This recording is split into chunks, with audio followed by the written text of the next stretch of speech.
Hello and welcome to today's edition of the Daf Yomi, where I go through the Daf. I try and explain with the commentaries and the English translation. If you like this channel and you want to pass it on, please feel free. Please feel free to subscribe. And I'm going to give a quick introduction. So, we're going to talk about the sanctity and the profound connection between the elements of the sacrifice. The journey begins with the Korban Todah, the thanksgiving offering.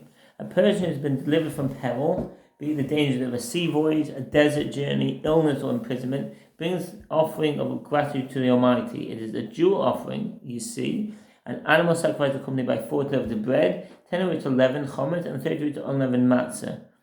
The Mishnah on the preceding portfolio 78b has already laid the groundwork for our sugya. It is an established fundamental principle. The loaves of the Torah are intimately linked to the animal sacrifice.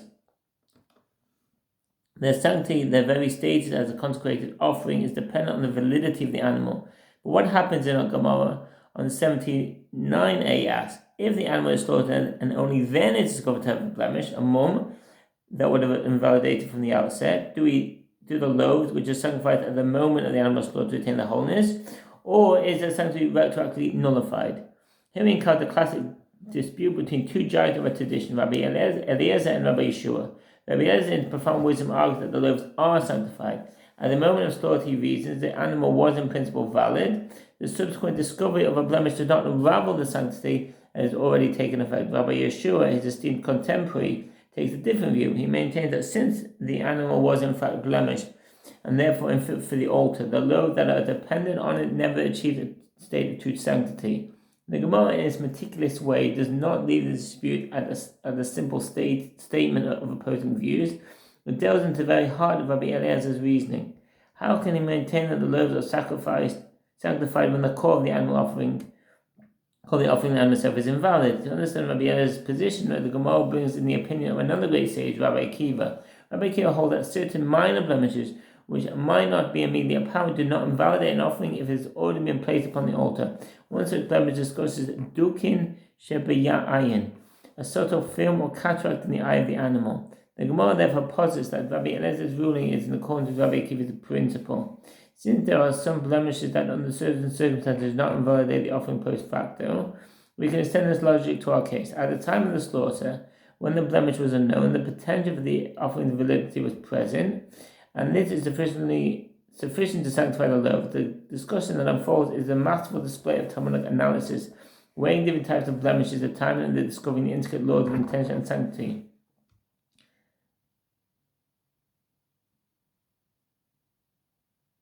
Okay, I'll keep that for the end. So let's dive straight into the text. If one slaughtered the thanks offering and discovered that it's a blemished animal, Rabbi Eliezer says the loaves are consecrated. Rabbi Yeshua says the loaves are not consecrated. This is a statement of Rabbi Meir consistent with the dispute appearing in the Mishnah. The Bride continues.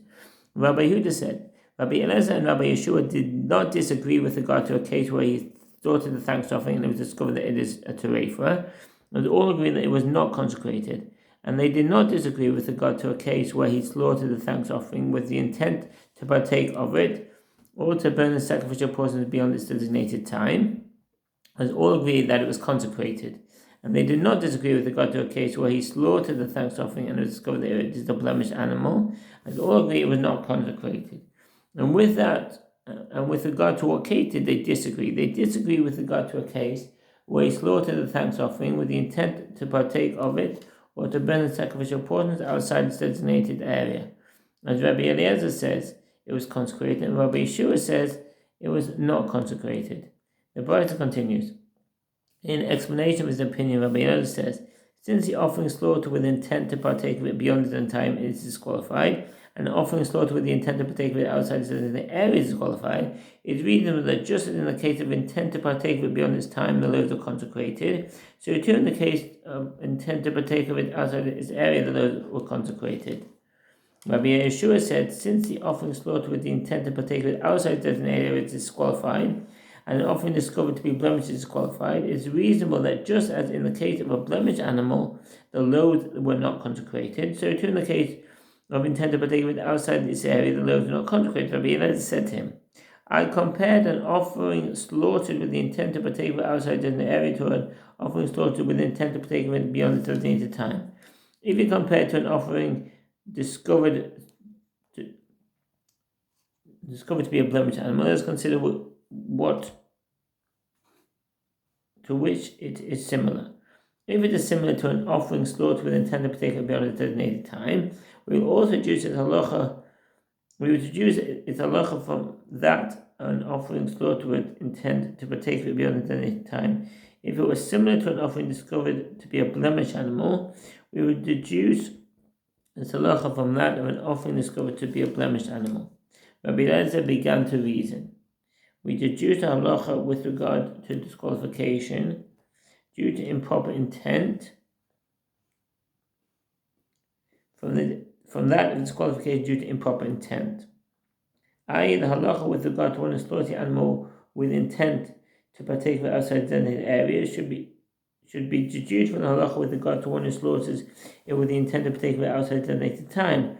And we do not deduce the halacha with regard to disqualification due to improper intent from that of a disqualification due to a blemish in the physical body of the offering. Rabbi Yeshua began to reason the contrary. We deduce the halacha with regard to disqualification that does not include liability for excision in the water come karet, i.e. an offering slaughtered with intent to partake of it outside the designated area, from that of a disqualification that does not include liability for karet, i.e. an offering was discovered to be a blemished animal. And the halacha with regard to the offering slaughtered with the intent to partake of it beyond the designated time should not be brought as proof, as it is disqualification that includes liability for karet. And furthermore, even according to Rabbi Eliezer, who says that we deduce halacha from disqualification due to improper intent, that is deduce halacha from that of an offering slaughtered not for its sake, as it is a disqualification due to improper intention, and it also does not include liability for karet, and the loaves of such an offering were not consecrated. The Bride concludes, and Rabbi Eliezer was silent, conceding to Rabbi Yeshua. In any event, it is clear in the Bride that the mission is according to the opinion of Rabbi Meir.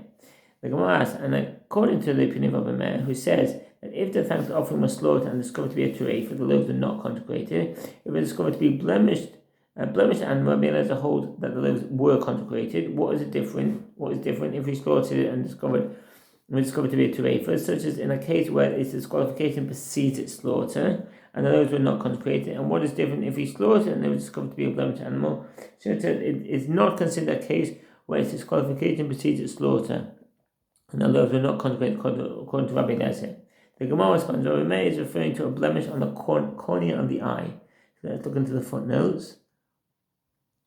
Since this is not considered a blemish with regard to burnt offerings, it is not considered a major blemish in sacrificial animals for which they must descend from the altar even if they had already ascended. So that's what Zavachim 35b. Note, this halacha is not stated specifically with regard to the cornea. Rather, this blemish is merely cited as an example of a blemish that does not disqualify bird from being sacrificed. Dukin Shiba Ayin, blemish on the cornea of the eye. These blemishes are kinds of cataracts. They are not always readily apparent and can occur to animals as a result of a light wound or various diseases of the eye, including the eye which impair the vision. Others explain that dukin is a general term for various ailments of the eye that lives more extensively elsewhere, such as in Tractate Bechorot. And there's a picture here of a cat with a cataract. And his ruling is according to the opinion of Rabbi Akiva, who said, with regard to this type of blemish, although animals with such a blemish are disqualified as an offering abomination, if they ascend the altar, they shall not descend, and they were sacrificed on the altar. The Gemara adds, and Rabbi Yeshua, who holds that if the animal is discovered to be blemished, the loaves are not consecrated, says, when Rabbi Akiva says that if they ascend the altar, they shall not descend, it is referring to disqualification of the offering itself, i.e. that once it ascended, it shall not descend. But with regard to the consecration of the loaves through the slaughter of such an animal, he did not say this. The Gemara continues to discuss the dispute between Rabbi Eliezer and Rabbi Yeshua and Baita. It was stated with regard to a sin offering that one slaughtered with intent to partake of it beyond this designated time. In the case of offerings including sin offerings that were disqualified due to intent to partake of them beyond the designated time, If they ascended the altar, they do not descend, in accordance with the ruling of the Bais of Amon Sefer Hamudashan 3:7. If it ascend the altar, it should not descend. If one slaughtered it with the intent to partake of it outside the designated area, in the case of offerings, including sin offerings, that was disqualified due to intent to partake of them outside the designated area, if they ascended the altar, they do not descend, in accordance with the opinion of Rabbah. Rabbah says, it shall descend and it shall not be burned, and Rabbah said it shall not descend. The Gemara suggests, Rabbah holds in according to the opinion of Rabbi Yeshua, who deduces the halacha with regard to a thanks offering that was slaughtered with intent to partake of it outside the next area, without an offering discovered to have a blemish. Accordingly, just as a blemish sin offering descends from the altar, even if it has already ascended, so too a sin offering that was slaughtered with intent to partake of it outside the designated area descends. And Rabbah holds in accordance with the opinion of Rabbi Eliezer, who deduces the halacha with regard to a thanks offering that was slaughtered with intent to partake of it outside the designated area from that of an offering that was slaughtered with intent to partake of it beyond its designated time. Accordingly, just as a sin offering that was slaughtered with intent to partake of it beyond its designated time does not descend from the altar, so too a sin offering that was slaughtered with intent to partake of it outside the designated time does not descend. And Rabbah retracted his opinion in favor of the opinion of Rava and ruled that a sin offering slaughtered with intent to partake of it outside the designated area descends from the altar. Since Rabbi Eliezer retracted his opinion in favor of the opinion of Rabbi Yeshua, as the Bible teaches, he was silent except the reasoning of Rabbi Yeshua. Accordingly, the halacha with regard to an animal slaughtered with intent to partake of it outside the time should be deduced from that of an offering discovered to have a blemish.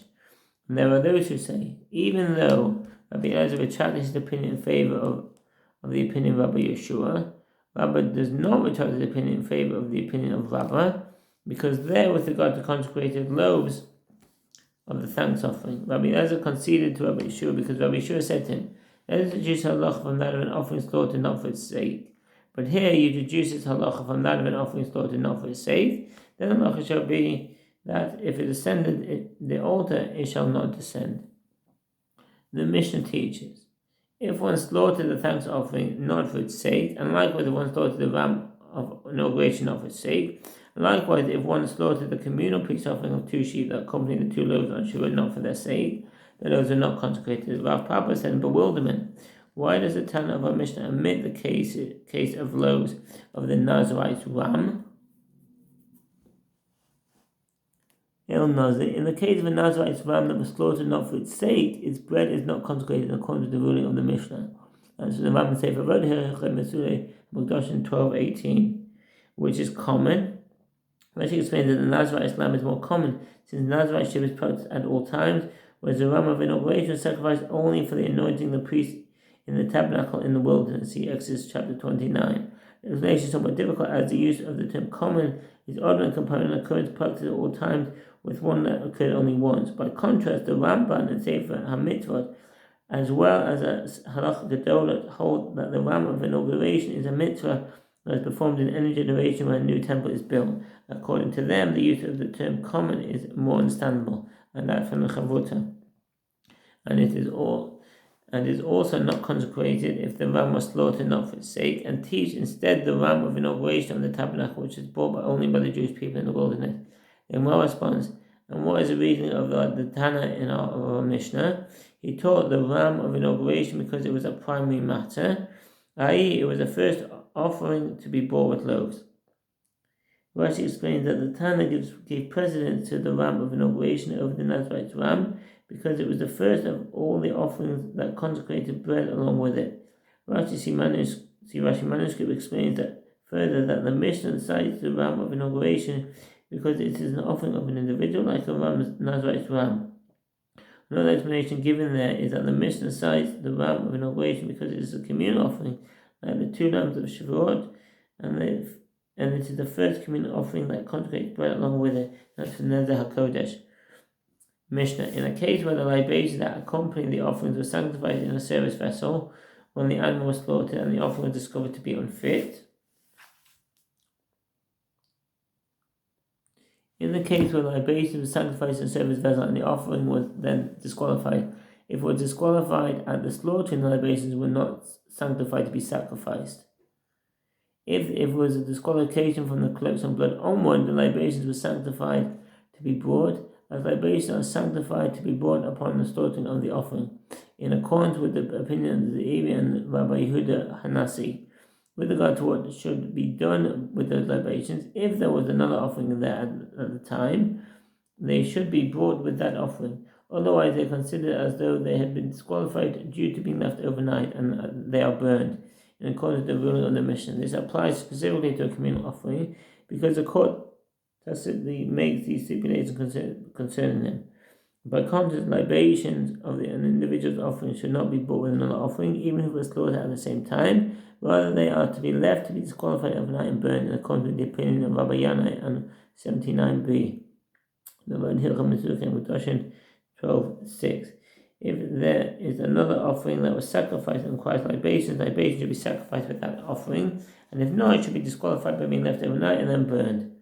With regard to the statement of the Mishnah concerning the case where the libation of an animal was consecrated and the animal was then discovered to be unfit, Ze'iri was a Babylonian Amor of the second generation, a student of Rav Kahana. At a young age, he emigrated to Eretz Yisrael. He studied under Chanina bar Hama, whom he often cites. He subsequently became a student of Rabbi Yochanan, who so admired him that he so desired him as a son-in-law. His refusal to the match stemmed from his sense that the Babylonian scholars were superior to those of Eretz Yisrael. He eventually returned to Babylonia, where he was instrumental in transmitting the Torah of Eretz Yisrael to the students of Nahardea Academy. His departure from Eretz Yisrael seemed to be the reason why Ze'iri was never ordained. And the generation that followed him held him in high esteem, such that Rava was confident in stating that a brighter that he had not been explicated by Ze'iri remains unexplained. The Vachem 43b. Ze'iri's statements deal exclusively with the realm of halachot. His primary student was Rav Chia Ba'ashi. Says libations are sanctified only upon the slaughter of the offering. Some of the early commentaries of Rashi manuscript, Rabbeinu Baruch explained that even once the libations have been placed in a service vessel in the temple, they are not consecrated until the animal offering is slaughtered. Others explain that the libations are consecrated from the moment they are placed in the service vessel, but when the animal offering is slaughtered, they attain an additional level of sanctity in that they can no longer be transferred to a different offering. Here on 15b, see Rashi 44b, the Rambam's opinion is unclear. Some say he agrees that the libations are not consecrated at all until the animal offering has been slaughtered. The Mishnah says, Kedushin 12:6, but others say that he agrees that the libations are consecrated and therefore be disqualified if subsequently left overnight. So for the Yom of Birkat HaZerah. What is the reason for this? The verse states, to bring an offering made by fire unto the Lord, a burnt offering and a meal offering are sacrificed on libations each on its own day. Verse 23:37, indicating that the libations complement the offering and are consecrated only upon its slaughter. The Gemara posed a difficulty to the statement of the Ze'iri, from which we learn in the Mishnah. In a case where the libation was sanctified to service vessel, when the animal was slaughtered, the offering was discovered to be unfit, there was another offering that if there is another offering that was slaughtered and requires libations, the libation should be sacrificed to the offering, and if not, they should be disqualified by being left overnight and then burned. What is it not so that the Mishnah is referring to a case when the offering became fit through its slaughter, and consequently the libations were not sanctified by the slaughter of the offering? Why then must the libations be left overnight in order to disqualify them? Evidently the libations are sanctified by being placed in a service vessel and not upon the slaughter of the offering, in contradiction to the statement of the Ze'iri. The Gemara rejects this note. The Mishnah is referring to an offering that became unfit through the sprinkling of the blood. The commentators noted that the phrasing is not precise, and it should include collection and conveying of the blood as well. In this context, sprinkling is a catch-all term referring to the rites following the slaughtering, or, as the Rambam describes it, from collection of the blood onward, and halacha applied to collection and conveying. Sprinkling is mentioned because it is the primary rite of the offering and is in the final stage of all the other rites of the blood, and that's from the Zevah Torah Tosfos Yom Tov. Based on sacrifice upon the slaughter of the offering, and therefore they must be disqualified by being left overnight. The Gemara seeks to clarify, and according to his opinion, this Mishnah is according to the opinion of Rabbi Yehuda. So you said, if an offering has two factors that permit it for consumption or for sacrifice, it can elevate it to sanctify stated without the other.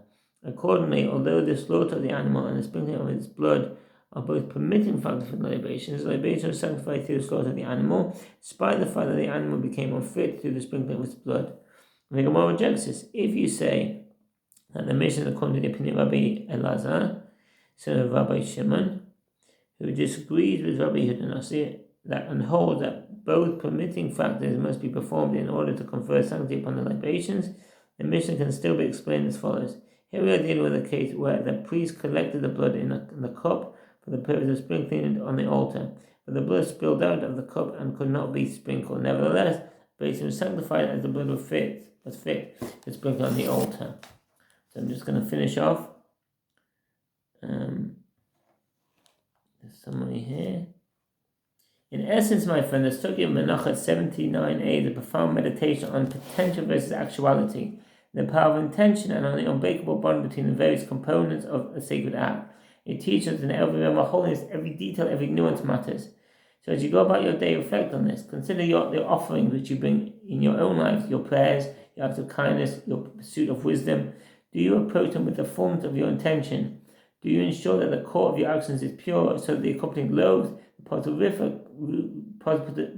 ripple effect of your deeds also imbue with sanctity? May we all be blessed with wisdom to understand these profound teachings and to merit them, and merit to apply them in our lives. Until we meet again on another journey into the sea of the Talmud, stay well, keep learning, and all the best. Bye.